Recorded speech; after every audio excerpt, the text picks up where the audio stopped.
Hello दोस्तों, रोज़ की तरह अनिल लक्ष्मी ब्लॉग में सबका हार्दिक स्वागत है। सबके मंगल भविष्य की कामना के साथ दोस्तों आज प्रेरणादायक विषय में दोस्तों हमारे व्यक्तित्व का आध्यात्मिक दृष्टि से अगर हम अपने व्यक्तित्व को विकसित करना चाहते हैं तो एक आध्यात्मिक व्यक्तित्व की विकसितता का क्या पहचान है, उसके बारे में मैं अपने आज के प्रेरणादायक विषय में अपने भावों को व्यक्त करता हूँ। तो दोस्तों हमारे जीवन में व्यक्तित्व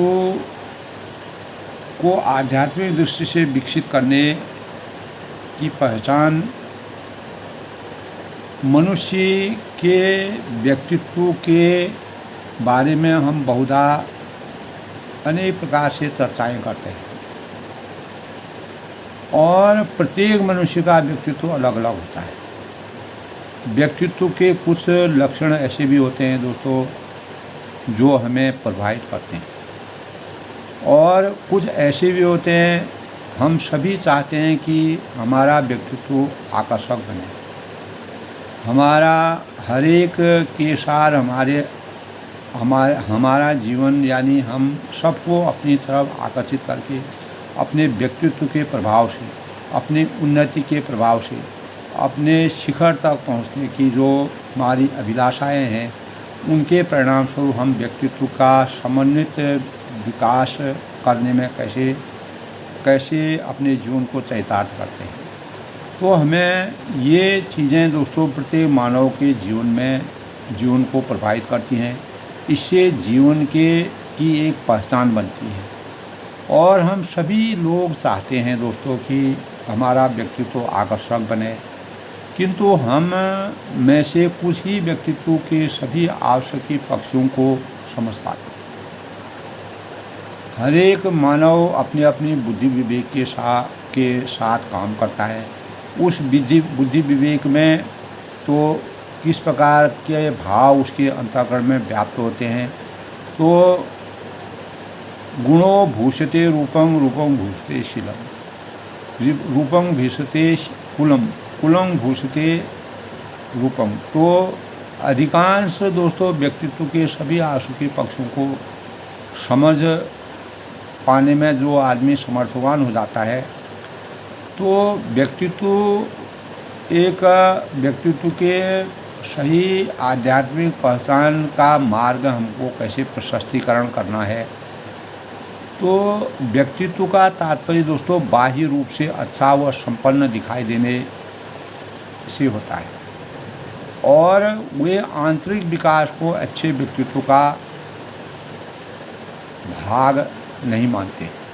कुछ लोग ऐसे होते हैं जो बाह्य व्यक्तित्व को ज़्यादा प्रभावशाली मानते हैं, लेकिन अंतःकरण का व्यक्तित्व में जो सुंदरता है वही मानव जीवन के बाहरी व्यक्तित्व को भी उच्च और आकर्षण का केंद्र बिंदु बना सकता है। तो एक समन्वित व्यक्तित्व की अगर हम पूर्ण भावों का अगर वर्णन करते हैं कि सभी परिस्थितियों में न केवल स्वयं उन्नति करते हैं बल्कि दूसरों की उन्नति में भी हम सहायक बनते हैं। तो दोस्तों अतः आवश्यक है कि यह परम आवश्यक कि हम समन्वित व्यक्तित्व के सभी पक्षों को ठीक से समझकर अपने जीवन में अपनाने का प्रयास करें। प्रत्येक होनहार विद्यार्थी को, प्रत्येक होनहार नागरिक को जो एक सच्चे देशभक्ति के अनुसार अपने जीवन को परिमार्जित करता है, क्योंकि आंतरिक व्यक्तित्व बाह्य व्यक्तित्व से अधिक महत्वपूर्ण होता है। तो हम जब आंतरिक रूप से शुद्ध होंगे, हम कैसे भी बाहर से होंगे, तो हमारा जब कौवा और कोयल दोस्तों जब बोलते हैं तब उनके आंतरिक व्यक्तित्व का पता चलता है। इसी प्रकार मानव जब अनेक लोगों के संपर्क में आता है तब उसकी वास्तविक व्यक्तित्व का उसका पता चलता है। तो इसीलिए कहा है यानी विद्यार्थी के 5 लक्षण होना चाहिए। काग्येषा बको ध्यानं स्वान निद्रा तथैव तो अल्पाहारी ग्रह त्यागी विद्यार्थी 5 लक्षण। तो एक साधारण जो विद्यार्थी है उसके अंदर अगर अंदर अगर इस प्रकार के विचार होंगे, श्वान निद्रा तथैव च, कुत्ते की जैसी नींद, और श्वान निद्रा तथैव च यानी अल्पाहारी ग्रह त्यागी, जो कम खाता हो, ग्रह का त्याग करता हो, और काक चेष्टा कौवे की जैसी चतुराई हो, बको जनंग बगुले का जैसा ध्यान हो, श्वान की जैसी कुत्ते की जैसी नींद हो, और इस दिन ज़्यादा अपने पराये अयंग निजो परोवती गणना लघुचेतसानाम उदार चरित्रानांग वसुदेव कुटुंबम की भावना उसकी अंतःकरण में होनी चाहिए। तभी हम आंतरिक रूप से एक सही व्यक्तित्व की पहचान करने में समर्थवान होते हैं। तो दोस्तों, उन्नति के शिखर पर पहुंचने के लिए हमें अपने व्यक्तित्व को किस प्रकार से मार्गदर्शी बनाना चाहिए। तो हर एक व्यक्ति यानी आगे बहुत बढ़ना चाहता है, अपने जीवन को उन्नति के शिखर तक पहुँचना चाहता है। तो आगे बढ़ने के लिए दोस्तों हमें पुरुषार्थ की ज़रूरत होती है। अर्थ धर्म काम मोक्ष से जब हम परिपूर्ण होंगे तभी हमें आत्मविश्वास जगेगा और सहिष्णुता की ज़रूरत होती है। पुरुषार्थ में दोस्तों जिसका विश्वास होता है वह कठिन काम करने में भी झिझकता नहीं, क्योंकि उन्नति के शिखर पर वही व्यक्ति पहुंच सकता है जो पुरुषार्थ में आस्था रखता है। आस्था ही नहीं रखता बल्कि उसे जीना भी जानता है, उस जीवन को यापन करना चाहता है, उस जीवन को बिता करके लोगों के लिए प्रेरणा के स्रोत के रूप में अवतीर्ण हो जाता है। इसीलिए व्यक्तित्व की पहचान यही सोच सफल संतुलित और सार्थक जीवन की सीढ़ी है। तो सफलता के रहस्य को केवल जानने पर ही दोस्तों कुछ नहीं होता है, हमें उस पर काम भी करना पड़ेगा। तभी प्रत्येक नागरिक को अपने जीवन में इस प्रकार से के भावों का संचार करना होगा जो निजी हित से हटकर निष्काम भावनाओं से परिपूर्ण है। इसी तरह से केवल सोचते रहने पर इच्छाएं होने से कुछ हाथ नहीं लगता है। तो हमें उन चाहतों को पूरा करने के लिए, उस दिशा में कदम बढ़ाने के लिए और तथा अपने जीवन को समर्थवान करने के लिए हम अपने यानी हमें कुछ करने के लिए आगे बढ़ने के भावों का संचार होना चाहिए। पुरुषार्थी व्यक्ति दोस्तों बीच में रुक जाता है। जो पुरुषार्थी व्यक्ति भी बीच में कभी कभी रुक जाता है, वह भी अनेक प्रकार के जीवन से जी कर के, यानी वह उसके सामने भी कितनी कठिनाइयाँ आती हैं, परेशानियाँ आती हैं, चुनौतियाँ होती हैं। तो मर्यादा पुरुषोत्तम भगवान रामचंद्र ने पुरुषार्थ के जीवन से जी करके मानव चेतना को जगाने का कार्य किया और 14 साल के वनवास में अनेक लोग का धर्म अर्थ काम मोक्ष की परिभाषा को मानव जीवन को अवतीर्ण कराया, ज्ञान कराया। तो तुलसीदास जी ने दोस्तों जिस प्रकार से मर्यादा पुरुषोत्तम भगवान का चैतन्य करता, कितना मर्यादित और कितना आदर्श जीवन है। तो इसीलिए उनको आदर्श राजा, आदर्श भाई, आदर्श पति और आदर्श पुत्र के रूप में उनकी गणना की जाती है। तो यदि वह कष्ट सहिष्णु एवं साहसी नहीं होते, कष्टकारी नहीं होते, पुरुषार्थ की प्रदीप्त लौ यानी असहिष्णुता एवं अविश्वास से आहत लेकर बूझ जाती है। तो दोस्तों अनेक ऐसी हस्तियां हैं जिनमें साहस है, पुरुषार्थ है, काम करने में की धुन है, लगन है और समय के साथ वो अपने समय का सही सदुपयोग करके कार्यों को परिणित करते हैं। तो विश्वास की कमी के कारण दोस्तों उन्हें कार्य में अवरोध आ जाते हैं। बहुत से मानव ऐसे होते हैं जो लगातार, लेकिन फिर भी उनके भी जीवन में अवरोध आ जाते हैं, तो वे चलते चलते रुक जाते हैं। तो इसका परिणाम आता है दोस्तों असफलता, कुंठा और निराशा। तो हमें इन भावनाओं से दूर रहना चाहिए। इंसान अगर ये बातें अपने जीवन में घर कर ले और ऊंचे ऊंचे लक्ष्य तक बहुत जल्दी पहुंच सकता है। और यानी आत्मविश्वास, पुरुषार्थ और कष्ट संहिता का विकास करने के लिए प्रत्येक इंसान में नई आस्था का संचार होना परम आवश्यक है। तो श्रद्धाहीन व्यक्ति ज्ञान प्राप्त नहीं कर सकता है। और एक व्यक्तित्व, समन्वित व्यक्तित्व के जो वास्तविक पक्षी होते हैं उनका सही ढंग से अनुकरण नहीं कर सकता है। तो ज्ञान के बिना इस संसार में दोस्तों आचारवान हम नहीं बन सकते। तो आचारवान बनने के लिए आत्मा के विकास की कल्पना भी नहीं की जा सकती है।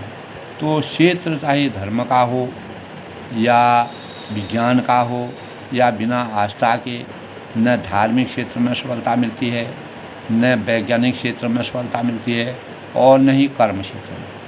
इसलिए हमें धार्मिक, वैज्ञानिक और कर्म क्षेत्र को प्रबल बनाने के लिए आस्थाहीन विचारों को हमेशा तिलांजलि देनी चाहिए। इस प्रकार के और किसी प्रकार के भटकाव से अपने जीवन को नियंत्रित करना चाहिए।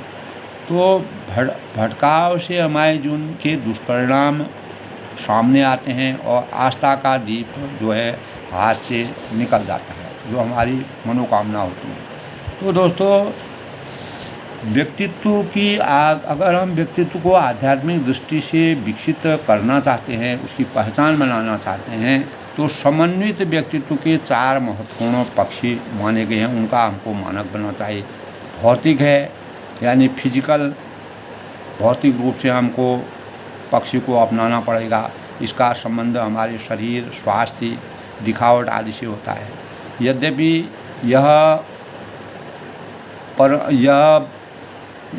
यह दोस्तों पहलू महत्वपूर्ण नहीं है, किंतु इस पर हमारा अधिक नियंत्रण नहीं है।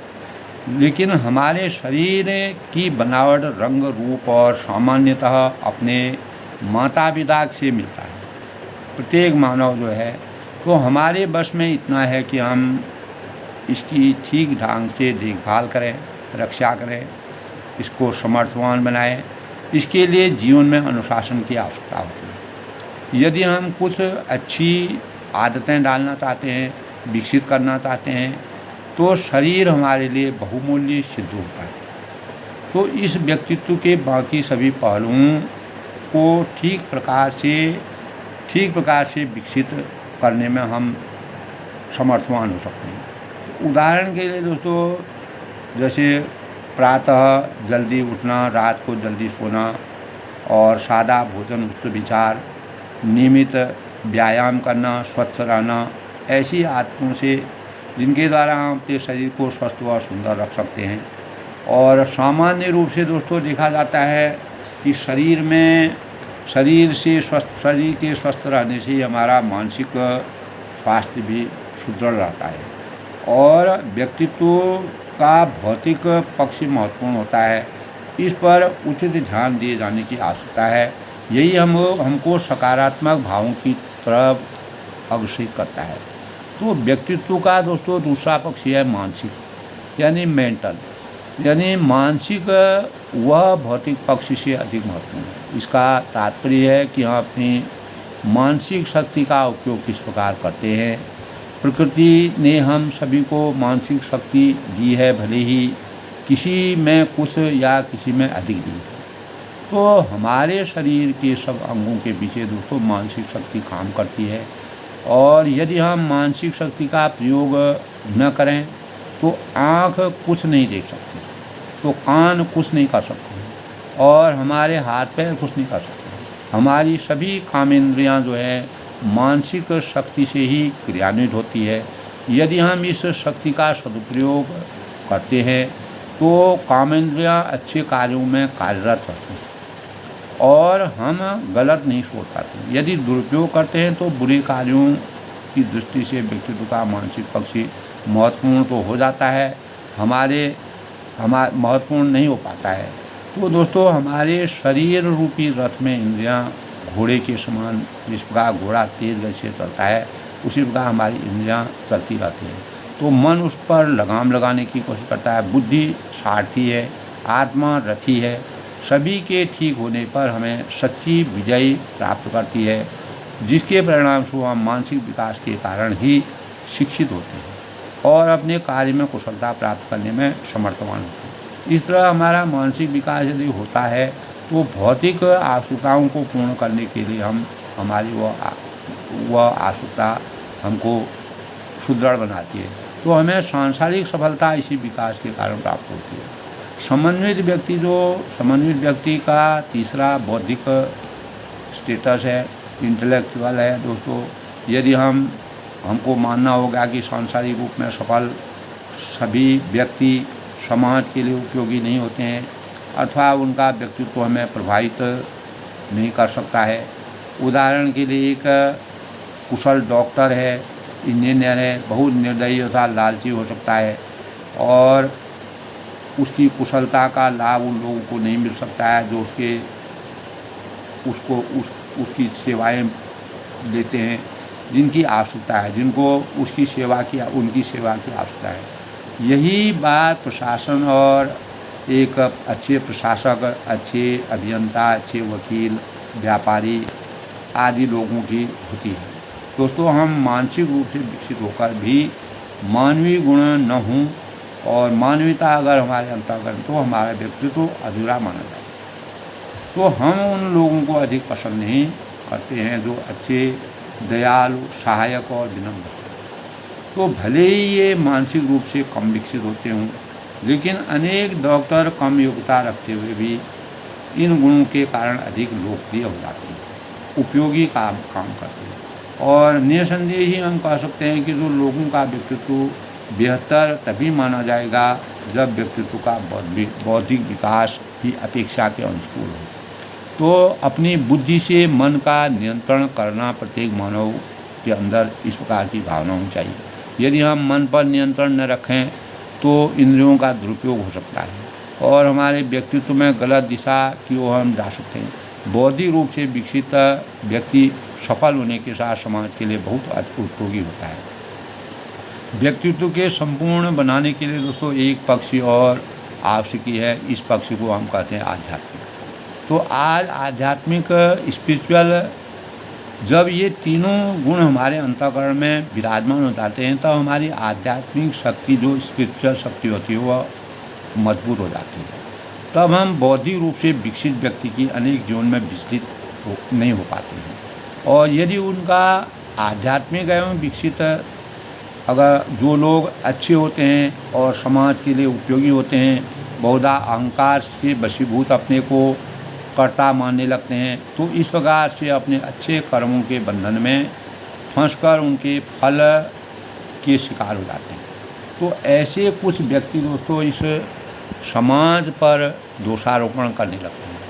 तो हमें यह स्वीकार करना होगा कि हम अच्छे कर्म करके किसी पर एहसान नहीं करते हैं, बल्कि अपने जीवन का लक्ष्य बढ़ाते हैं और हम दूसरों की सहायता करते हैं तो हमें उनके प्रति कृतज्ञता की भावना रखनी चाहिए, क्योंकि उन्होंने हमें अच्छा कार्य करने का अवसर दिया, हमको इस प्रकार की प्रेरणा दी। ऐसे लोग भाग्यशाली होते हैं जब हम एक दूसरे के साथ आत्मिक संबंध जोड़ते हैं। तो ऐसा होने पर हमें अपने और पराये, अयं निजो परोवेति, गणना लघुचेतसा नाम की भावनाओं से हम अलग रहते हैं। हमारे अंदर वसुधैव कुटुंबकम की भावनाओं का संचार होता है। तो दूसरों से हमारी आशाएं और अपेक्षा तब नहीं रहती हैं।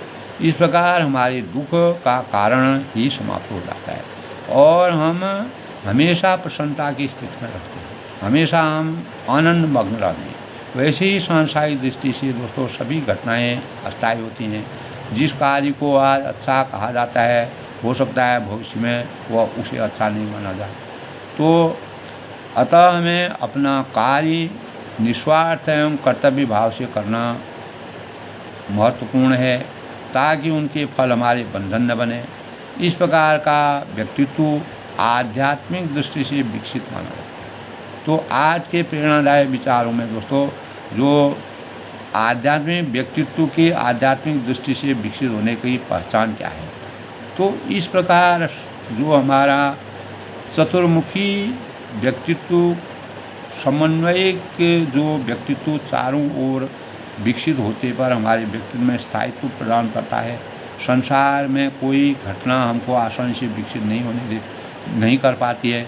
इन पक्षों का अगर हम आध्यात्मिक यानी शारीरिक है, मानसिक है, बौद्धिक है और आध्यात्मिक है, इन शक्तियों को अगर हम प्रबल बनाएंगे तो हमारे जीवन में गुणात्मक परिवर्तन होगा। और इनका ये चारों चीज़ें दोस्तों एक चारपाई के चार पहियों के जो उनके चारपाई के चार पैर होते हैं उसके समान है। तो इसीलिए चार पैर वाला जो चारपाई होती है वह अधिक स्थिर होती है और उसे आसानी से नहीं गिराया जा सकता। उसी प्रकार जो इन चार भावों से अभिव्यक्त रहता है, परिपूरित रहता है, तो वह दूसरी ओर 2 या 3 वाली में यानी इस प्रकार चारों भावों का जिनमें अंतःकरण होगा उनको कभी भी जीवन में झटका नहीं लगेगा। वह हमेशा स्थिर रहेंगे और किसी प्रकार का विचलन उनके अंतःकरण में नहीं होगा।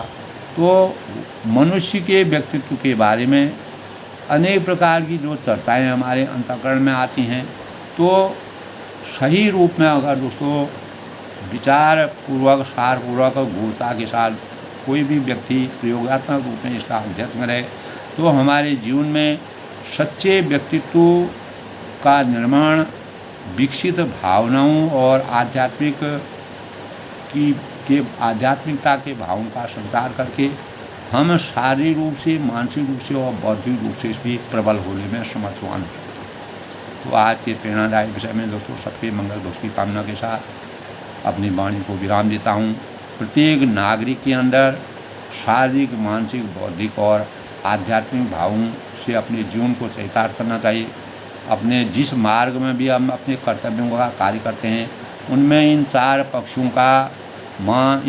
पक्षों को अपना लक्ष्य बनाते हुए अपने जीवन को सफलता की श्रेणी और लक्ष्यों तक पहुंचाने में कामयाबी हासिल कर सकते हैं। अपने जीवन को, स्वयं को, अपने परिवार को, अपने समाज को, देश को और वसुधैव कुटुम्बकम की भावना प्राप्त कर सकते हैं। तो तब हमारे अंतःकरण में सर्वे सन्तु सुखिनः, सर्वे सन्तु निरामया, सर्वे भद्राणि पश्यन्तु, माँ कश्चित् दुःख भाग् भवेत् की धारणाओं का संचार होगा और हमारा जीवन आध्यात्मिक दृष्टि से विकसित होना चाहिए। यही हमारी सच्ची पहचान है।